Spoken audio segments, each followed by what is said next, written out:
Hello guys, അപ്പോൾ എല്ലാവർക്കും ഒരു പുതിയ വീഡിയോയിലേക്ക് സ്വാഗതം. അപ്പോൾ നമ്മൾ ഇന്ന് ചെയ്യാൻ പോകുന്നത് എന്താണെന്ന് വെച്ചാൽ ഉച്ചയ്ക്ക് ഒരു നേരത്തെ ഭക്ഷണം കഴിക്കാൻ വേണ്ടി പുറത്ത് പോവുകയാണ് ഗൈസ്. ഏകദേശം 1 കിലോമീറ്റർ ഉണ്ട് നമ്മൾ നിൽക്കുന്ന സ്ഥലത്ത് നിന്ന് ഈ ഭക്ഷണ സെൻറ്ററിലേക്ക്. പിന്നെ നമ്മൾ കഴിക്കാൻ പോകുന്നത് ദം ബിരിയാണിയാണ്. ഇവിടുത്തെ ദം ബിരിയാണി എങ്ങനെയുണ്ടെന്ന് ഇന്ന് ഞാൻ ടേസ്റ്റ് ചെയ്തിട്ട് പറഞ്ഞുതരാം. നമ്മളിങ്ങനെ മെല്ലെ മെല്ലെ നടന്ന് പോവുകയാണ് ഗൈസ്. അങ്ങനെ നമ്മൾ ദം ബിരിയാണി കഴിക്കാനുള്ള കടയിലെത്തിയിരിക്കുന്നു. നമ്മുടെ പയ്യ ദം ബിരിയാണിയൊക്കെ റെഡി ആയിക്കൊണ്ടിരിക്കുകയാണ്. 2 ചിക്കൻ പീസും പിന്നെ നമ്മുടെ റൈസും ഒക്കെ. അപ്പോൾ അങ്ങനെ ദം ബിരിയാണി റെഡിയായി.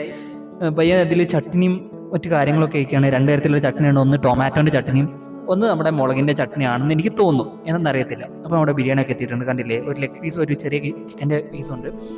അപ്പോൾ എന്താ പറയുക, ഇനി നമ്മൾ എന്ത് ചെയ്യുമ്പോൾ വെച്ചാൽ അതായിട്ട് അത് കഴിക്കാൻ തുടങ്ങണം ഗൈസ്.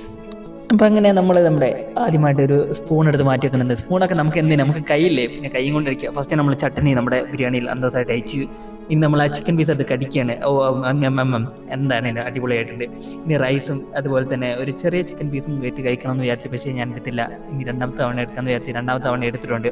റൈസിലിട്ടിട്ടുണ്ട്, കഴിച്ചിട്ടുണ്ട്, അടിപൊളിയായിട്ടുണ്ട്. എന്തായാലും പക്ഷേ നല്ല വിശപ്പുള്ളതുകൊണ്ട് പിന്നെ അടിച്ച് കയറ്റുക, അത്രേ ഉള്ളൂ നമ്മുടെ ഗൈസ്. അപ്പോൾ നമ്മളിനി തിരിച്ചു പോവുകയാണ്. കണ്ടില്ലേ, കുറേ ട്രാഫിക്കൊക്കെ ഉണ്ട്. വണ്ടി തുരുതുരാ ഇങ്ങനെ പോവാണ്, 2 വേ ആണ്. അപ്പോൾ ഇത് കണ്ടില്ലേ, നിങ്ങൾ കാണുന്ന ഇപ്പോൾ ജമ്മുവിലെ ട്രാഫിക് ബ്ലോക്കാണ്. ഭയങ്കര ട്രാഫിക്കാണ് ഗൈസ്, കാരണം 4 ജംഗ്ഷനാണ് അവിടെ.